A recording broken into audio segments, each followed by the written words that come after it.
नमस्कार। Stock market course for intermediates के इस थर्ड पार्ट में आपका स्वागत है। पहले दो पार्ट में हमने मिस्टर जोएल ग्रीनब्लैट के मैजिक फार्मूला के बारे में बात की, जो कि काफ़ी इंटरेस्टिंग फार्मूला है, जिसने काफ़ी अच्छे रिटर्न्स भी दिए हैं। तो आज हम नेक्स्ट स्ट्रेटेजी की ओर बढ़ेंगे। आज हम जाने माने फंड मैनेजर मिस्टर जेम्स ओ शॉगनेसी की स्ट्रेटेजी के बारे में बात करेंगे। मिस्टर शॉगनेसी ओ शॉगनेसी एसेट मैनेजमेंट कंपनी के फाउंडर और चेयरमैन हैं। स्टॉक मार्केट में इन्वेस्ट करते समय उन्होंने बेसिकली दो स्ट्रेटेजीज का इस्तेमाल किया। पहली है कॉर्नरस्टोन ग्रोथ और दूसरी है कॉर्नरस्टोन वैल्यू। इन स्ट्रेटेजीज को यूज करके उन्होंने काफी अच्छे रिटर्न्स कमाए और स्टॉक मार्केट इंडाइसेस को बड़े आसानी से बीट कर दिया। चलो तो उनकी स्ट्रेटेजीज के बारे में बात करते हैं, जिन्होंने उन्हें एक्स्ट्रॉर्डनरी सक्सेस हासिल करने में मदद की। तो हम शुरुआत करेंगे कॉर्नरस्टोन ग्रोथ मेथड से। कॉर्नरस्टोन ग्रोथ मेथड के बेसिकली 4 क्राइटेरियाज हैं। चलो तो वन बाय वन उन्हें समझ लेते हैं। तो सबसे पहला क्राइटेरिया ये है कि कंपनी का मार्केट कैपिटलाइजेशन ज्यादा कम भी नहीं होना चाहिए, ज्यादा बड़ा भी नहीं होना चाहिए। सो जनरली जिन कंपनीज का मार्केट कैपिटलाइजेशन 2-3 हजार करोड़ से 20-25 हजार करोड़ है, ऐसी कंपनीज को आपको ढूंढना है। मार्केट कैपिटलाइजेशन के इस क्राइटेरिया के बाद नेक्स्ट क्राइटेरिया ये है कि उस कंपनी का EPS that is earning per share पिछले 5 सालों में लगातार बढ़ता हुआ दिखना चाहिए। यानी अगर किसी कंपनी का ईपीएस पिछले 5 सालों से लगातार नहीं बढ़ रहा है तो वो कंपनी रिजेक्ट हो जाएगी। अगर आपको ईपीएस क्या होता है ये नहीं पता तो आपको बता दूं कि ईपीएस का मतलब होता है कि अगर कंपनी अपना पूरा प्रॉफिट अपने शेयर होल्डर्स के बीच बांट देती तो एक शेयर के पीछे शेयर होल्डर को कितने रुपए मिलते। तो अर्निंग पर शेयर, नाम में ही मतलब पता चल जाता है। ईपीएस का फॉर्मूला है profit divided by total number of outstanding shares. Company का प्रॉफिट आपको कंपनी की प्रॉफिट एंड लॉस स्टेटमेंट में मिल जाएगा और कंपनी के total number of outstanding shares आपको कंपनी के शेयर होल्डिंग पैटर्न में मिल जाएंगे। और प्रॉफिट एंड लॉस और शेयर होल्डिंग पैटर्न, ये दोनों भी चीज़ें आपको कंपनी के एनुअल रिपोर्ट में मिलेगी। कंपनी के एनुअल रिपोर्ट आप उस कंपनी की वेबसाइट पर विजिट करके इन्वेस्टर सेक्शन में जाके देख सकते हो। चलो तो टीसीएस का ही एग्जांपल लेके ईपीएस को समझते हैं। वैसे टीसीएस का मार्केट कैपिटलाइजेशन 2-3 हजार से 20-25 हजार करोड़ के बीच में तो नहीं है, बट मैजिक फार्मूला में हमने टीसीएस का ही एग्जांपल लिया था, तो इस बार भी टीसीएस का ही एग्जांपल लेते हैं। तो टीसीएस के कंसोलिडेटेड फाइनेंशियल स्टेटमेंट्स में आप देख सकते हो कि टीसीएस का प्रॉफिट है 31,562 करोड़ और टीसीएस के total number of outstanding shares है 375.23 करोड़, जिसके बाद ईपीएस निकल कर आता है 84.11। सो इसी तरह आपको जिन कंपनीज का मार्केट कैपिटलाइजेशन 2-3 हजार करोड़ से 20-25 हजार करोड़ के बीच है, उनका ईपीएस निकालना होगा। और एक साल का नहीं, आपको पिछले 5 साल का ईपीएस निकालना होगा और देखना होगा कि क्या पिछले 5 साल में कंपनी का ईपीएस लगातार बढ़ा है या नहीं। अगर किसी कंपनी का ईपीएस लगातार बढ़ रहा है तो एक बहुत अच्छा सिग्नल है। साथ ही आपको यह भी देखना चाहिए कि कंपनी का ईपीएस कैसे बढ़ रहा है और क्यों बढ़ रहा है। कई बार कुछ कंपनीज क्या करती है कि अपना बिजनेस बढ़ाने के लिए बहुत सारा डेट ले लेती है, जिसके बाद उनका प्रॉफिट और ईपीएस तो बढ़ने लगता है, पर साथ ही डेट का जो बर्डन है वो भी बढ़ने लगता है। इसलिए अगर किसी कंपनी का ईपीएस लगातार बढ़ रहा है तो आपको ये भी देखना होगा कि क्या कंपनी का डेट तो लगातार नहीं बढ़ रहा है। अगर डेट भी बहुत ज़्यादा बढ़ रहा है तो वहाँ पर आपको सतर्क रहने की ज़रूरत है। तो कंपनीज का 5 साल का ईपीएस निकालते रहना ये भी काफ़ी टाइम कंज्यूमिंग टास्क है। तो इसे समय टाइम बचाने के लिए आप moneycontrol.com का यूज़ कर सकते हो। सबसे पहले आपको moneycontrol.com पर जाना है और वहाँ जाकर टीसीएस टाइप करना है। उसके बाद आपको क्लिक करना है यहाँ फाइनेंशियल्स पे। यहाँ नीचे आपको दिखेगा फाइनेंशियल रेशोज़, उस पर आप क्लिक कीजिए।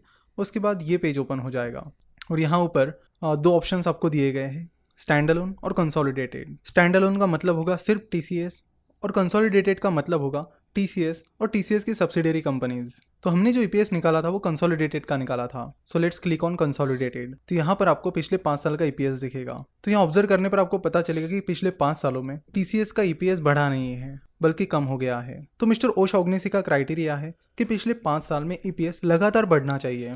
तो इसी तरह आपको कंपनीज के ईपीएस निकालने हैं और चेक करना है कि क्या उस कंपनी का ईपीएस पिछले 5 सालों में लगातार बढ़ रहा है या नहीं। अगर वो नहीं बढ़ रहा है तो वो कंपनी आपको रिजेक्ट कर देनी है। मिस्टर ओ शॉगनेसी की कॉर्नरस्टोन ग्रोथ मेथड का तीसरा क्राइटेरिया है कि प्राइस टू सेल्स रेशो 1.5 से कम होना चाहिए। तो चलो पहले बात करते हैं कि प्राइस टू सेल्स रेशो क्या होता है। प्राइस टू सेल्स रेशो एक वैल्यूएशन रेशो है। सेल्स का ही मतलब होता है रेवेन्यू, यानी अपने प्रोडक्ट्स, सर्विसेज और बाकी सोर्सेज से कंपनी को जो पैसा मिला है वो कंपनी का रेवेन्यू यानी सेल्स होता है। और प्राइस टू सेल्स रेशो का फॉर्मूला है share price divided by sales per share.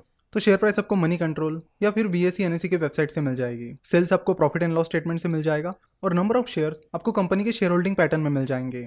अगर प्राइस टू सेल्स रेशियो के इस फॉर्मूला को सिंप्लीफाई किया जाए तो ये फॉर्मूला कुछ इस तरह बनेगा, market capitalisation divided by sales. तो मार्केट कैपिटलाइजेशन आपको मनी कंट्रोल वेबसाइट पर मिल जाएगा और सेल्स यानी रेवेन्यू आपको कंपनी की प्रॉफिट एंड लॉस स्टेटमेंट में मिल जाएगा। सो अगर टीसीएस की बात की जाए तो टीसीएस का मार्केट कैपिटलाइजेशन है 7,96,631 करोड़ और फाइनेंशियल ईयर 2018-19 में टीसीएस का सेल्स था 1,46,463 करोड़, जिसके बाद प्राइस टू सेल्स रेशियो निकल कर आता है 5.43।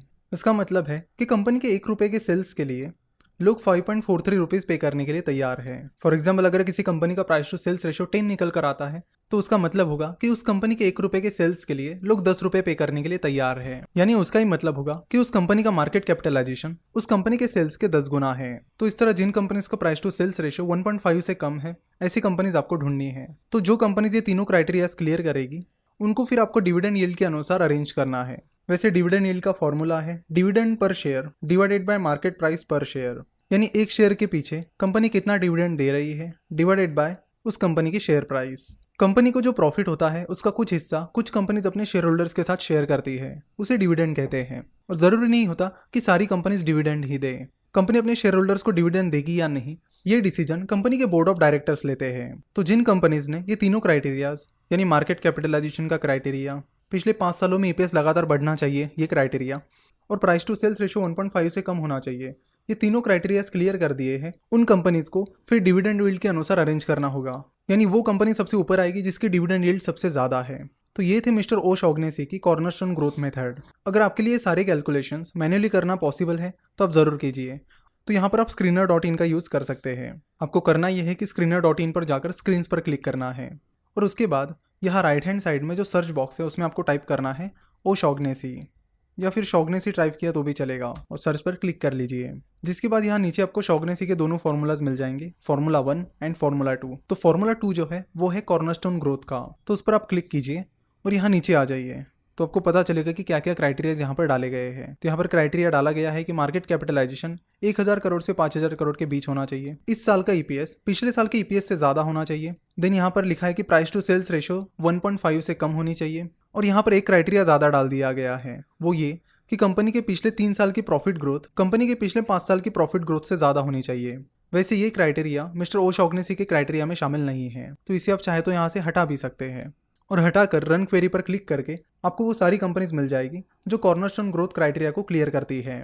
और फिर आपको एडिशनल एक काम करना पड़ेगा, वो ये कि आपको डिविडेंड यील्ड उन कंपनीज की पता करनी होगी और उसके अनुसार उन कंपनीज को अरेंज करना होगा। कॉर्नरस्टोन ग्रोथ मेथड के प्रोज एंड कॉन्स की बात की जाए तो कॉर्नरस्टोन ग्रोथ मेथड में सबसे लास्ट में डिविडेंड यील्ड के अनुसार कंपनी को अरेंज किया जाता है, जबकि आप रियलिटी में देखोगे तो आजकल बहुत ही कम कंपनीज डिविडेंड देती है। ज्यादातर कंपनीज फोकस करती है कि वो अपना प्रॉफिट कंपनी के एक्सपांशन में लगाए, कंपनी का बिजनेस बढ़ाने में लगाए, और पर्टिकुलरली अगर कोई छोटी कंपनी है तो वो जरूर अपना पैसा एक्सपांशन में लगाना ही प्रीफर करेगी।